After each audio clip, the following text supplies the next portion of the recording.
Notts County Talk, back with another match preview. These are coming thick and fast at the minute over the festive period. Before I go into it, as you can probably see, I'm not with George and we haven't had any fan chats out after the win against Maidenhead today. That's because it's Boxing Day and sometimes things just get in the way. So sorry if you were looking forward to those. We haven't got any out today, but we'll be at Solihull sorting some out in the next couple of days. So let's just do a quick reaction to today. So I've had people there, I spoke to friends and that have been at the game, read things online, listened where possible, and it just sounds like a solid performance. Feels kind of like it's back to how it was in that 6-game run without conceding at home. Blew Maidenhead away, a side that must be said got most of their points away from home this season, 22 points out of their 31, I think, were away from home. So it's a side that like to travel, but Notts have just nullified them straight away with three first half goals. And what more can you ask for? Notts fans were wanting consistency. It had been so up and down. If you count the cup, we've now got 3 straight wins. We've got players playing incredibly well now for sustained periods of time. You've got your Woodsons that are great every time. You've got Osborne now. Look what happens when he plays. Fans were crying out for it for weeks and weeks. Look what happens. He seems to play well every single time he plays. Positives, good to see Slocum back. It's a clean sheet for the defence. Lacey, I've heard, was impressive. Doyle, I've heard, was good. A lot was going through him. We've got Enzio assists. So a really positive one on Boxing Day. And obviously, as me and George haven't been there, if there's anything I've missed, just put it in the comments because I'd love to know more about the game. Obviously, I'll read the match reports, but this now is a crucial time. If we can keep momentum going, obviously Solihull in a few days will not be an easy game. If we can go to Solihull and get anything, even a point, I think will be a positive result because you just want to keep an unbeaten run going. And now we're at a crucial point of the season. We've played a lot of games now, and things are starting to pan out in the league. Teams are starting to fall far enough away from the playoffs that they won't be in contention. Notts would look like being one of those teams. We're now a couple of points away from the playoff places, so it's all looking great. And I'm really pleased we've managed to get a solid, comprehensive win at home. Moving on now to the preview for our anticipated fixture, as the song says, Solihull away.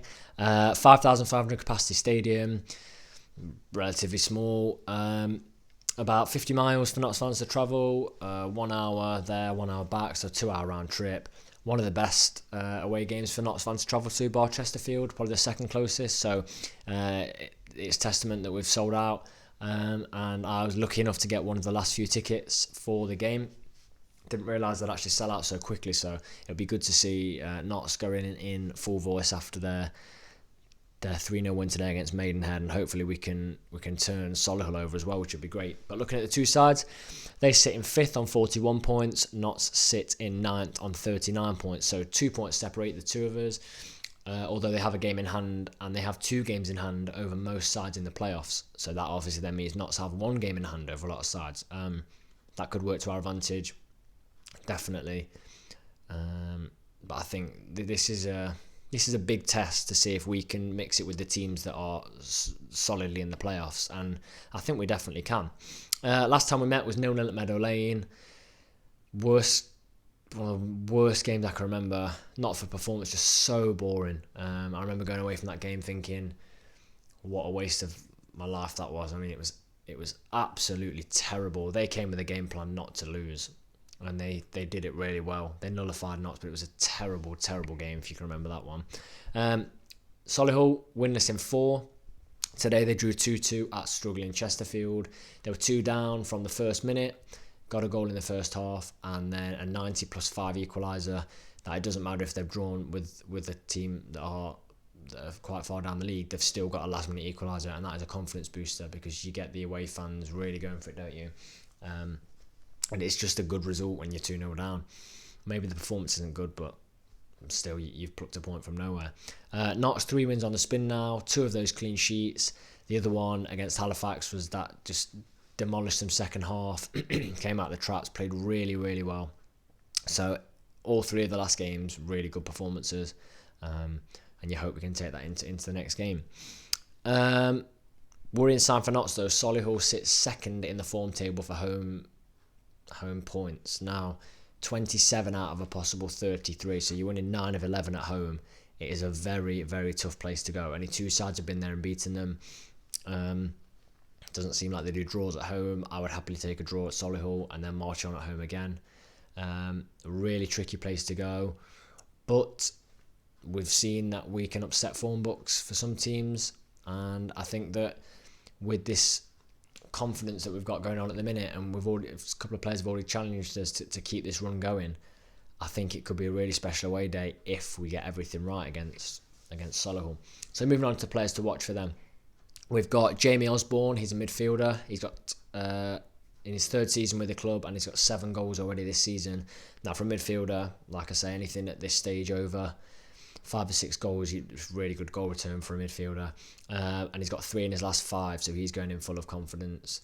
A goal-scoring midfielder, as we've seen in Enzio and Rose against Halifax, is so crucial just to help out and take the pressure off the strikers. So they've got a man that if the next player I'm going to mention, Paul McCallum, isn't firing, you never know.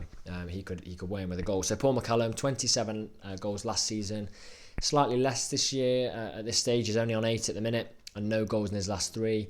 Saying that, he's still a very good striker, and he is someone that I was quite vocal about in pre-season that I wanted Notts to try and sign, but the way the takeover panned out, he was long gone before we had any chance of signing him. So, he's a very good player at this level, and he's proved it last season.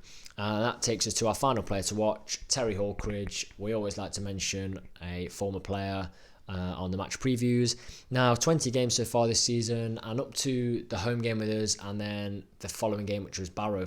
Solihull played Barrow. He was an integral player in the team, played most games. Since then, bit part player. Been on the bench in 4 out of the last 5 unused, and unused in his last 3 games. However, it is a former player, and former players do like to strike against their former team. So Terry Hawkridge could be a player to watch, even if he comes off the bench. Team news for Notts. Jimmy O'Brien obviously still out. It isn't much different to the team news that I gave you in the last preview for the Maidenhead game, simply because there are 2 days between it. Players that have knocks may be back, or they may not. Players may be tired and fatigued after today's game. Although Ardley made a couple of changes, didn't he? Bringing on a few other players with 20 minutes to go, and just they saw out the game. It was gone at half time, so that was really good tactics by Ardley to just plan ahead for the next game, because at 3-0 the game's gone. Maidenhead aren't coming back, so plan ahead for the next one against Solihull.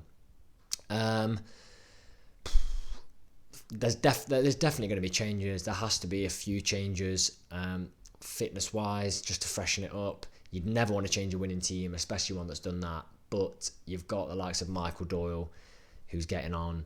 You've got a few other Asian players in the squad, and you just think, can they handle another game here, or do you edge your bets and do you play them for the next game? But Solihull was a massive game, and that's what the fixture kind of just throwing the same thing up for every other team. So it's not like we're against or at a disadvantage. So moving on to the team, I think Slocum in goal, great to see him back. Kelly Evans or Brinley. I would personally like to see Kelly Evans. I've been saying it for a few weeks that I want to see him, and I've heard he had a good performance today. Obviously, I wasn't there. But I feel like Brinley will be back in, and I think he brought Kelly Evans in just to give Brinley that rest, and he'll bring him back. But I really like Kelly Evans, and I'm glad he had a good game. Lacey as well, he's got to play at centre-back. Now, I think I'll keep him. I'll play him with Rawlinson at centre-back, and I would have Bakayoko at left-back as well. I think you've got to mix it up a bit. I think Bakayoko would be a good option to have. I would like to see him get a bit more football. But I think as well, you've got to take into account that Notts have kept a clean sheet, and they haven't done that for a fair few games in the league. So it's really difficult with the element of 2 games in 3 days. So I'm undecided, but that's the defence I'll go for. I think you keep Osborne. He's young, he's energetic, full of confidence. Scored a great goal today, from what I've heard as well. And you have the other wing, Enzio, two players that I think are frightening to other teams. One in Enzio, he's got a reputation for scoring, so people are trying to show him on his weak foot, but then in your head you've got, oh, this guy can score. And then you've got Osborne, a relative unknown. And if you have been tracking him, all you're seeing is he plays, he scores, he plays, he assists. So we've got an absolute raw talent there that has to play in the next game. Midfield, it's going to have to be... I'm going to have to say Rose and Doyle. We'll have to see how Doyle goes, but with his age, you never know, do you? You're never quite sure on whether he's got the legs. He has seemed to have the legs in different parts of the season, and there's some games where I think at half time he's dead here. He can't run again, and he comes out the second half and he puts in a good performance. But I think if they can get the recovery right this evening and tomorrow, you've got to try your best to get Doyle back in that side the way he played today. And then up front, I think you go with Wootton, obviously, again, has to play. Scoring for fun at the minute. And I'm really undecided with striking partners. I think you pair him with Thomas, because that is who Wootton prefers to play with, isn't it? So try and keep it as close to the same team as possible, but in some positions where you might need that little change because the player's doing a lot of running, like your central midfielders and your fullbacks, there might have to be a change. So that's the team that I would be going for. Score prediction, I would say it's a tricky one. I think we're going to go for a draw. So I would say 1-1, and I'm going to say that the goal scorer will be Kyle Wootton. It'll be a tricky game. I think Paul McCallum will score for them because he's one that I wanted not to sign, so it's inevitable that he's going to score. We will be at Solihull. If you would like to come and have a fan chat after the game, just let us know. And also, we have announced the winner of the shirt giveaway. We've replied to your comment with to tell you that you're the winner, and you just need to get back to us. So congratulations for winning, and I'll see some of you down at Solihull.